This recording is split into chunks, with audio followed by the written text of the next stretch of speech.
pemirsa Jawa TV, ketemu lagi di Obrol-Obrol, sebuah tayangan yang akan menghadirkan bintang tamu dan juga narasumber yang inspiratif, spesial buat kalian semuanya pemirsa Jawa TV. Dan untuk hari ini spesial, saya nggak ada di studio, tapi saya langsung grebek rumah dari narasumber saya. Untuk yang satu ini, dia ini sebenarnya bukan orang asing buat saya ya, jadi udah bertahun-tahun berteman juga.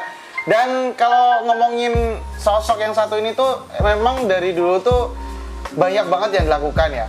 Yang sering diekspos memang koleksi rilisan fisiknya. Padahal salah satu yang utama dari dia ini pekerjaannya adalah seorang ilustrator, art worker, layouter juga. Pokoknya berurusan dengan desain grafis dan semacamnya lah. Jadi dia salah satu orang yang senang musik juga, seorang seniman juga. Jadi langsung saja kita akan ngobrol-ngobrol bersama dengan Aryo Sabra.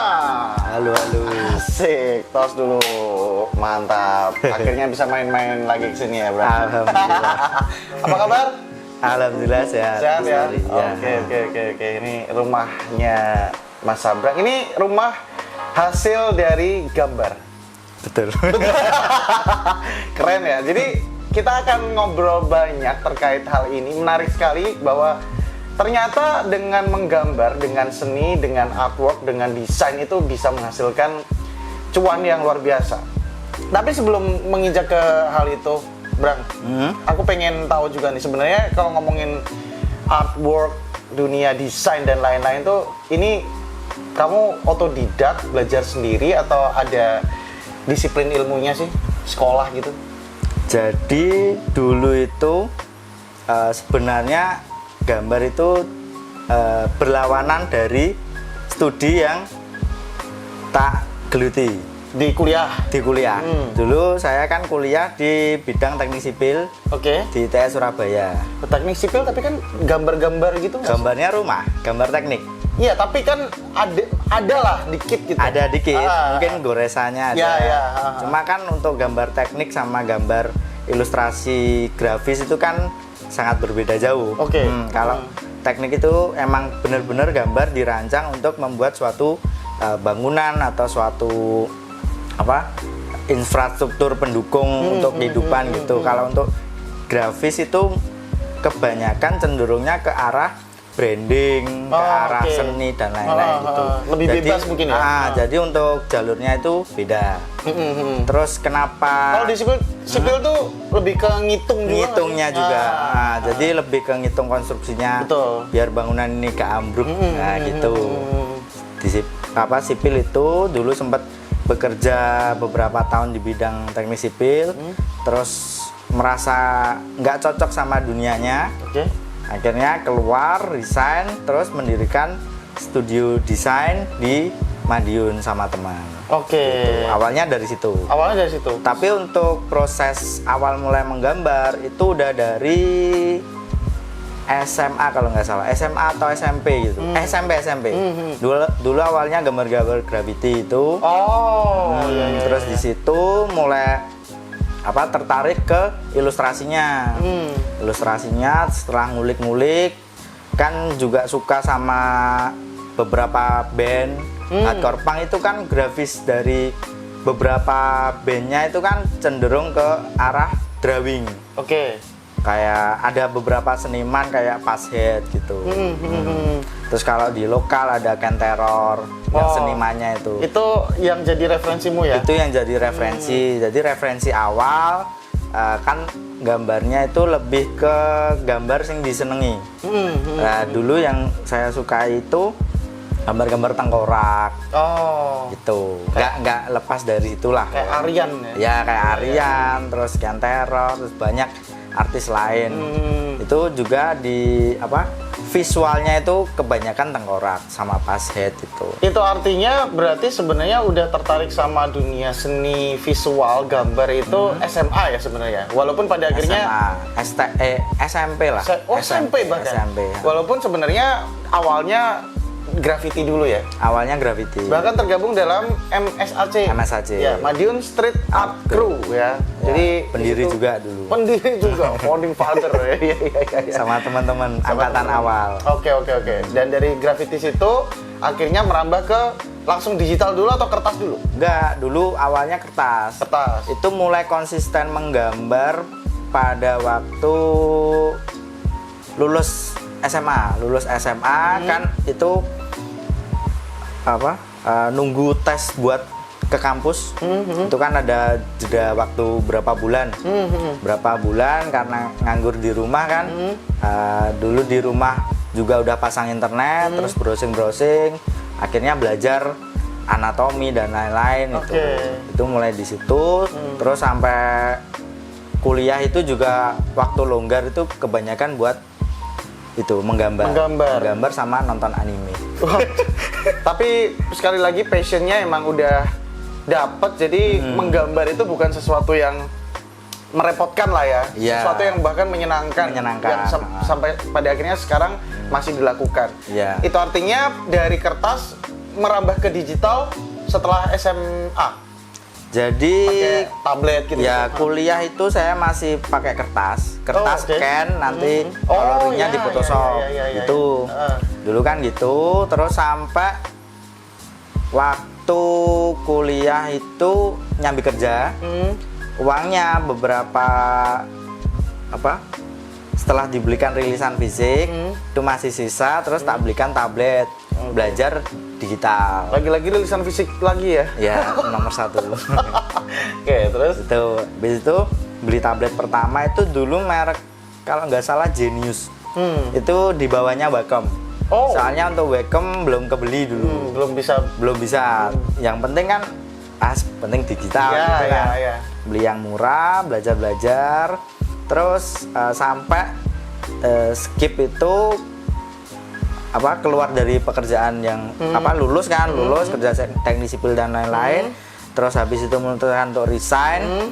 Habis itu membuat studio sama teman-teman, studio Spaceship itu. Tuh di Spaceship itu mulai bener-bener fokus ke digital. Itu udah 100% digital. Jadi udah nggak gambar di kertas. Cuma untuk manualnya dulu teman-teman gambarnya di tembok. Mural itu. Dulu kan Mas Tori sempat ikut. Ya, saya lebih ke mencari klien saja waktu itu ya. Gambarnya kan ikut. Oh iya, di Iya. Itu ada goresan tangan saya. Ada. Dikit-dikit lah ya. Nah, nanti kita akan lanjutkan lagi obrolan kita bersama dengan Sabrang. Masih banyak sekali yang harus dikulik, khususnya terkait tentang artwork dan juga desain grafis. Jadi jangan kemana-mana, tetap di Obrol-Obrol. Terlanjur nyebur di bidang tersebut, akhirnya secara mau nggak mau ya harus berkompromi dengan itu. Kalau kata lagu dangdut tuh terlanjur basah. Ya sudah.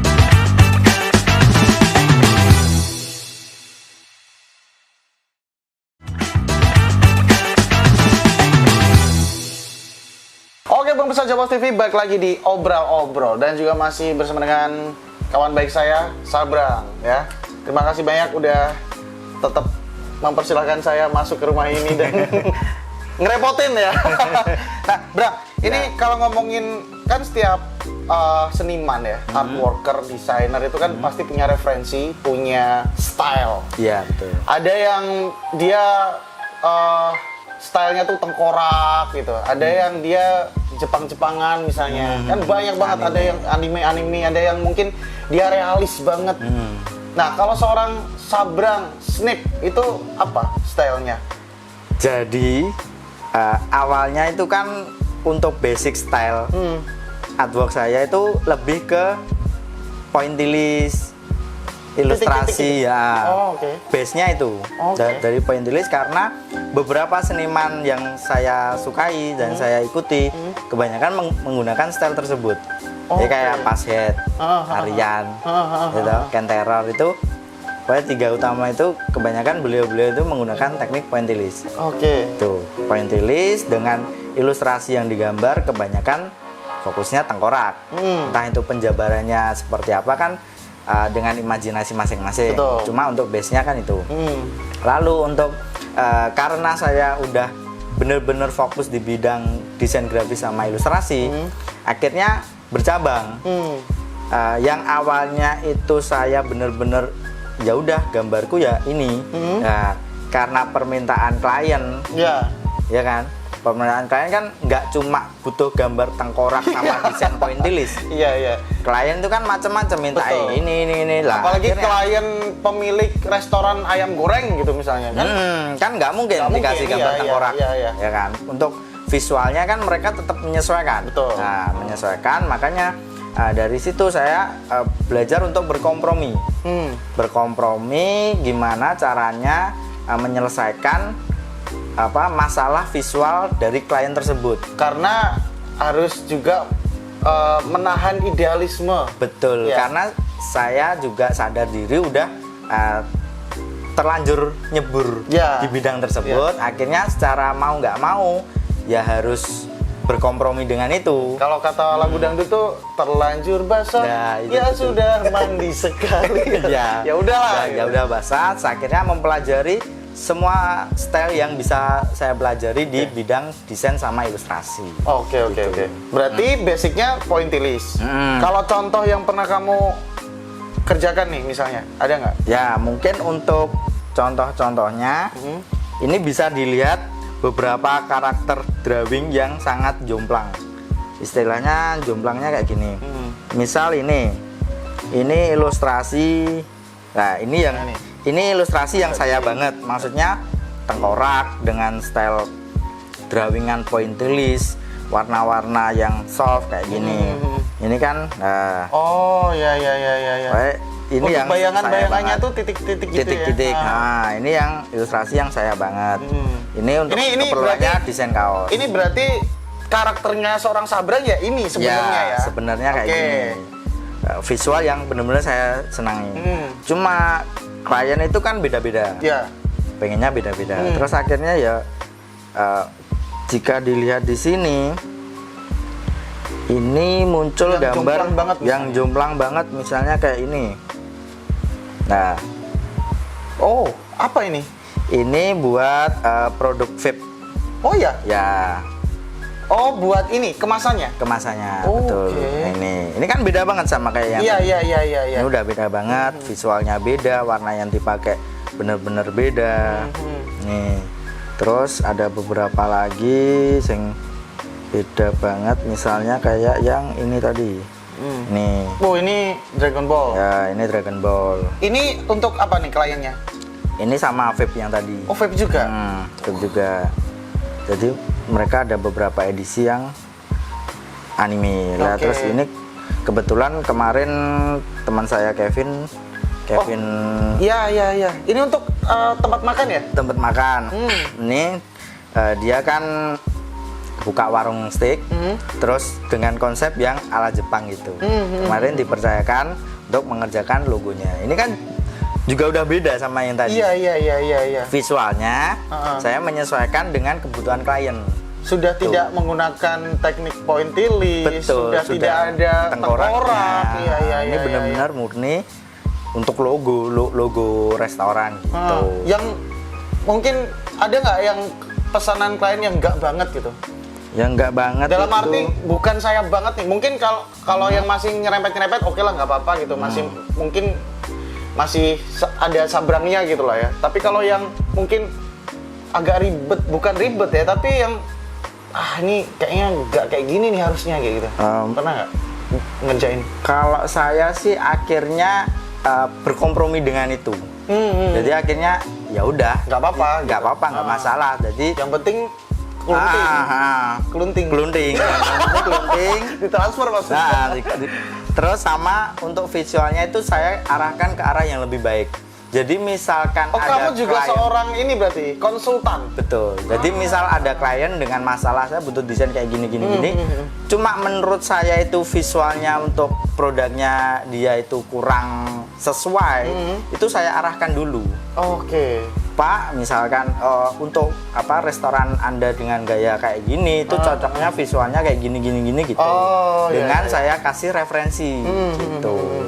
Jadi si klien tahu, oh ternyata visual yang mereka inginkan itu ternyata belum cocok untuk restonya. Karena gitu. pada akhirnya kan mungkin mereka untuk bisa masuk ke ranah desain lebih dalam kan mungkin nggak ini ya, nggak punya lah. Ya nggak betul, punya kan basic. juga banyak orang-orang awam Betul. yang di apa istilahnya mereka punya bisnis Ya. tapi mereka benar-benar awam perihal branding, perihal Betul. visual dan lain-lain gitu. Makanya di samping saya sebagai desainer dan ilustrator itu saya juga mengarahkan klien agar supaya brandingan produknya itu pas, ya, dan tepat sesuai sasaran. tepat sasaran. Betul. Dan ini salah satu artworknya Sabrang yang kemarin dibikin di salah satu event in Pangwi Hardcore ya. Ya, Ini kalau ini kamu banget nih. ya betul. Ah, referensinya siapa Bang kalau style kayak gini? Kalau style kayak gini itu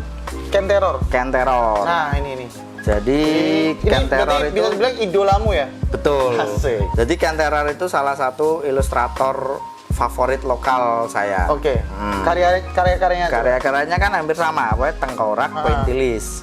Ini salah satu Ini buku artbooknya artbooknya Ken Terror. Ken Ya? Terror. Nah, Visualnya Mirip-mirip kan ya? mirip-mirip. oke. Berarti referensi kamu Ken Terror banget. Ken Terror. Tengkorak ya? Tengkorak, pointilis. Singkat saja, kenapa kamu suka dengan tengkorak? Mungkin karena dulu itu lihat artworknya Misfits yang dikerjakan sama Passhead. Itu kan ada salah satu grafis yang dikerjakan oleh Passhead buat band Misfits itu bener-bener klek banget. Aku lihat visualnya, keren. Oke. Gak ada kata yang apa Speechless ya? langsung wah keren banget Iya, gitu loh. iya. Oke. Itu mungkin triggernya dari situ. Kirain alasan kamu kenapa kok suka tengkorak? Karena tengkorak adalah wujud paling jujur. Kan ada kan orang yang Iya. karena tengkorak adalah wujud paling jujur dari manusia. Kulit Enggak. kita hanya bungkus sama yang paling jujur. Kalau menurut saya ya keren itu. Oke, nanti kita bakal balik lagi untuk segmen berikutnya. Jadi jangan kemana-mana, tetap di obrol-obrol. Tapi untuk bidang digital itu kita cukup di rumah bekerja koloran. Tapi tetap bayaran. Nah, itu. Tapi ngomong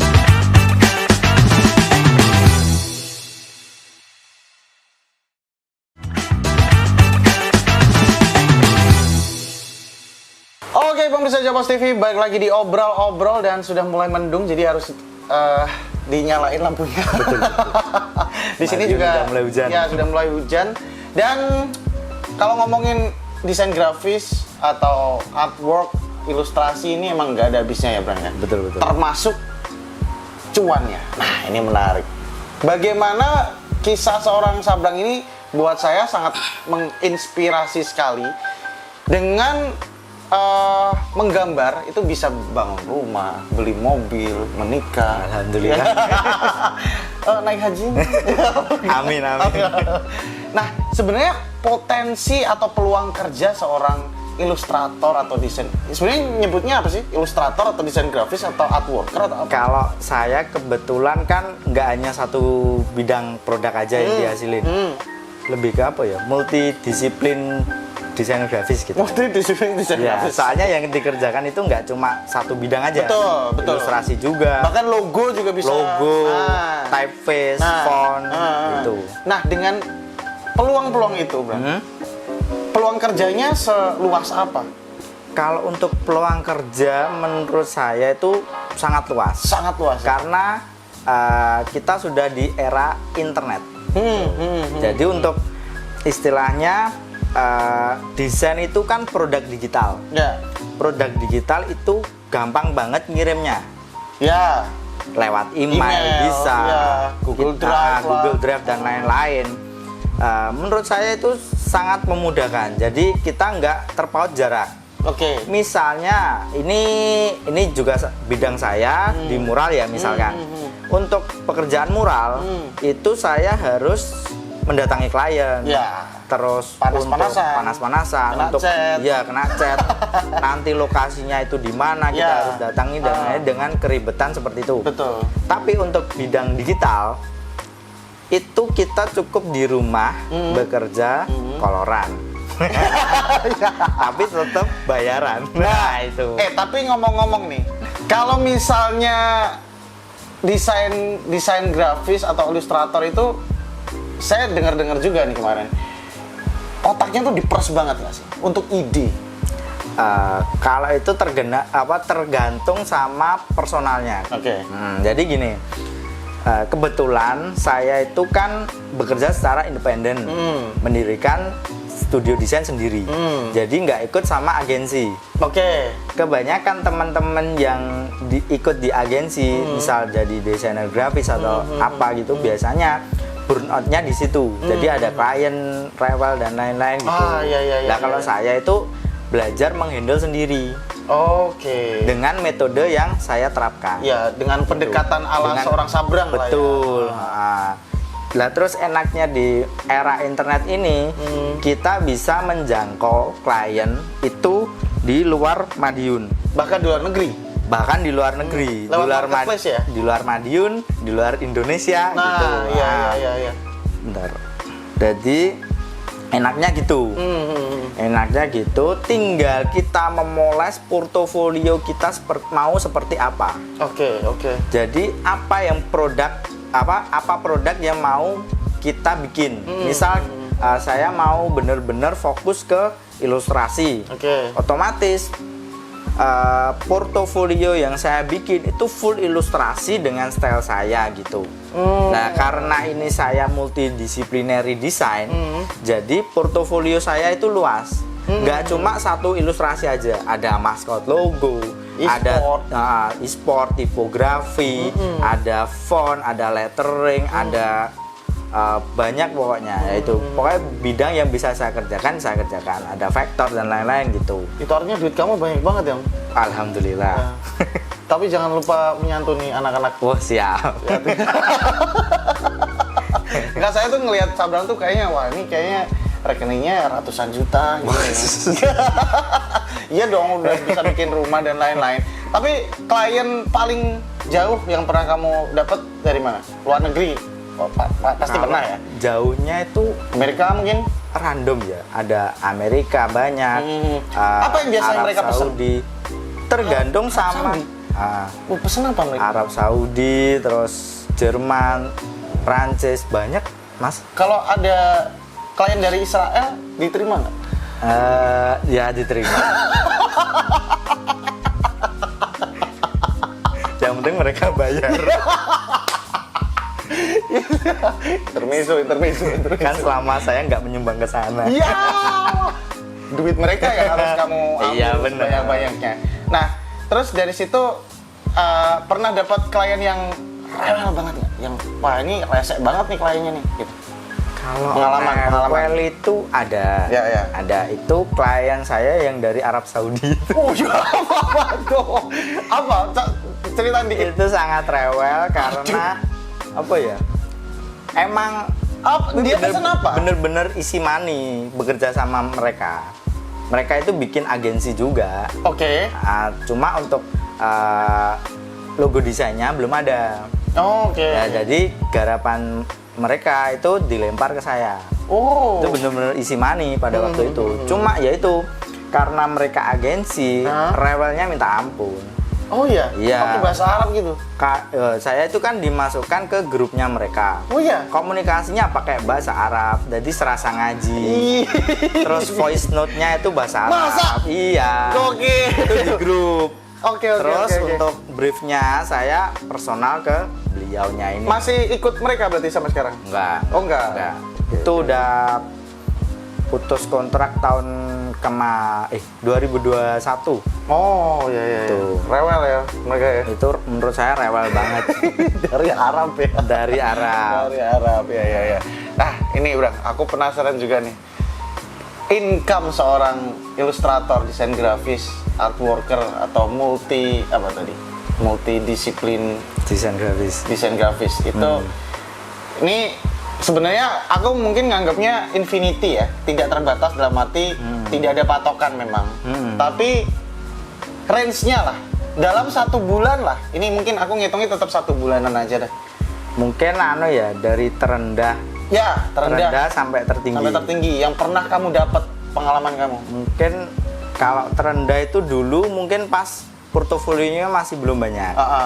Itu kan masih belum banyak apa jenenge apa klien yang datang kan. Awal bangun portofolio dan lain-lain itu berapa? ya pernah sampai nggak dapat kerjaan juga pernah. Oh gitu, nggak dapat project. Mungkin kan itu proses ya, proses menuju ke kekayaan ini.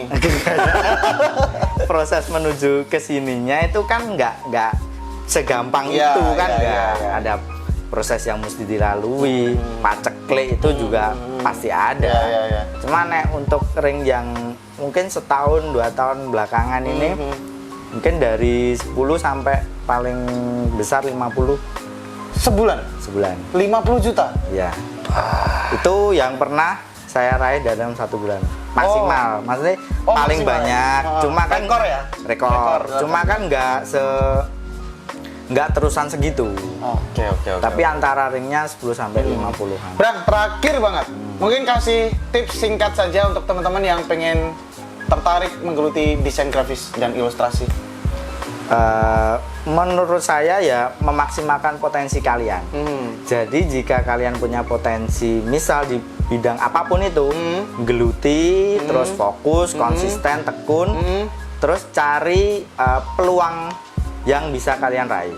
Gitu. Terus maksimalkan potensi tersebut. Nah, jadi jangan disia-siakan. Berarti intinya tidak hanya desain grafis dan ilustrator ya. Kalian mau main musik, kalian mau masak, kalian mau ngapain apapun aja itu. Lah, apapun itu ya ditekuni, diseriusin, jangan setengah-setengah. Betul. Biar dapat 50 juta sebulan. Bang, terima kasih banyak. Thank you. Terima kasih banyak sudah mempersilahkan kita Jawa Post TV untuk mampir-mampir ke rumahnya yang mewah ini ya. Dan coming soon akan ada studio baru dari Sabra. Oke, ditunggu saja. Ditunggu saja. Dan pastinya terima kasih banyak untuk teman-teman pemirsa Jawa Post TV yang sudah menonton episode kali ini bersama dengan Sabrang, seorang ilustrator, seorang desainer, seorang art worker atau anything lah apapun itu. Tapi semoga obrolan kita bisa menjadi inspirasi yang positif juga, bisa menjadi impact yang menarik juga untuk pemirsa Jawa Post TV. Dan pastinya masih banyak sekali narasumber dan juga bintang tamu yang akan kita hadirkan di program Obrol-Obrol. Jadi saksikan terus Obrol-Obrol setiap hari hanya di Jawa Post TV. Saya Tolanto Media, pamit. Terima kasih banyak untuk semuanya dan sampai ketemu lagi di Obrol-Obrol episode berikutnya. Bye!